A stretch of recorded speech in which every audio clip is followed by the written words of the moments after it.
Today's episode is brought to you by Modern Grower. Modern Grower is the go-to source for 100% organic, GMO-free microgreen seeds. Trusted by hundreds of growers for high quality and low prices. If you're growing microgreens, start saving at shop.moderngrower.co. Are you improving these, or are you just trying to keep them as is? When I initially started, so when you initially start as a grower and you don't know what you're doing, the first thing you want to do, the number one thing you want to do is you want to find the plants that are the healthiest.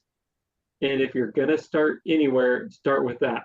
Start with what has the greatest, what plant has the most vigor is the healthiest. That is my number one. I've gotten to the point where I know exactly what I want out of each variety and based on the traits.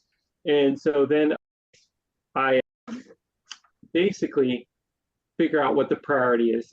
Priority number one, plant vigor, plant health. If you don't have a healthy plant, you're not going to have healthy seed for the next generation.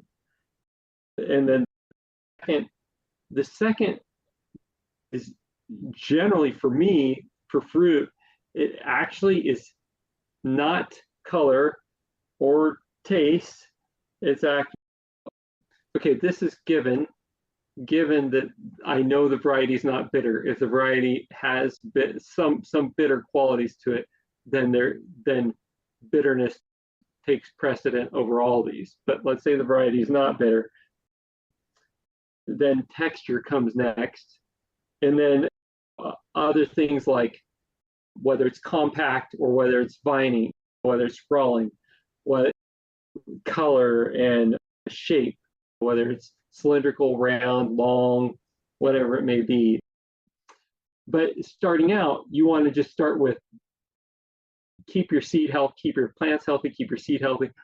If something's diseased or looking terrible, you can keep seed from it, but it's most likely you're gonna really struggle the next year.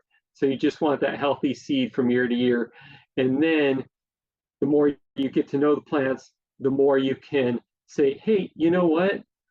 I talked to these other gardeners on this group or whatever, and they said that the variety's not supposed to look like that, or maybe there's some trait that's not quite right. So maybe I'm going to incorporate another population in there, or maybe I'm going to try a different population, see which variety is most true to type and gives me what I want based on whatever the variety is.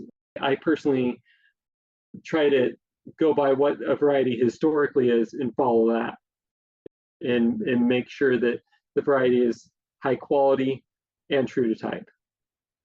One of these types, you have different locations to get the genetic separation. It sounds like on some of these, you got to grow at least 24 plants and to get enough to resist that inbreeding potential. Yeah. With melons, less, but with regular cucumbers, 24 is about right. Okay. So that 24 plants, that's going to produce a bunch of fruit.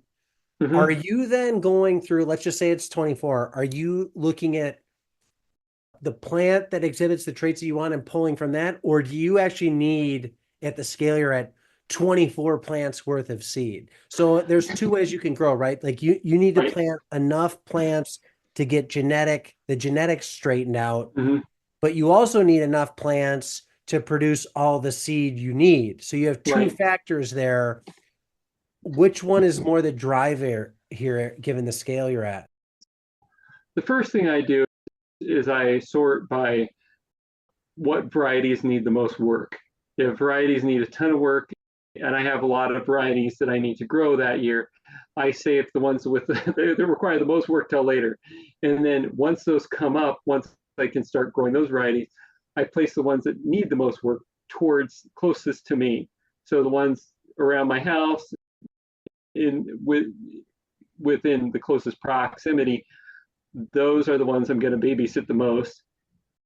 As it goes with seed saving, what I'm doing is I do this kind of counting technique. I pretty much keep the whole population because you need that genetic diversity. So I keep the entire population. If I need to do a lot of work, I start with a lot more plants and I rogue as I go.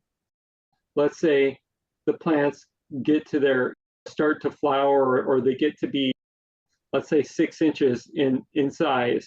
By that time, I can see some traits that I want, some traits that I don't. I pull all the plants that I don't, and then just keep working on that until I get down to the 24 plants. And then as I go, I keep looking for the best, like the most true to type, the varieties with the best qualities. And then when I find plants like that, I find out how many next to that plant, surrounding that plant, are the same. How many have that trait? So let's say I developed this through selection. I developed a checkered variety, one that's checkered. And so there were some fruit that were light, there were some fruit that were dark, there was some fruit that was misshapen, and then there are some that are like half light, half dark, and then there's some that are checkered. What I would want to do is I would want to find which plants have the fruit that's checkered, and then try to figure out where's the one that has the most that are close to that. And so let's say one plant has 2 other plants next to it with checkered, with what I'm looking for, then I would count that as a 2. Whereas another plant has 3 surrounding it that are checkered, that's a 3. And the higher the number, the better, the faster I can get to what I'm looking for in the next generation. And it can take 3-4 generations to quickly, through selection, to get something real high quality. Hello, growers. Looking to turn your homestead into a profitable business? Or are you a farmer looking to boost your sales? Check out my book, Sell Everything You Grow. This book is the ultimate guide to choosing the right farm business model that fits your farm, time, and location. Discover which model has the highest profit margins and why diversification is so important. Whether you're selling apples, vegetables, or microgreens, Sell Everything You Grow will help you find your first market or expand into new ones. Get Sell Everything You Grow on Amazon and start selling more today.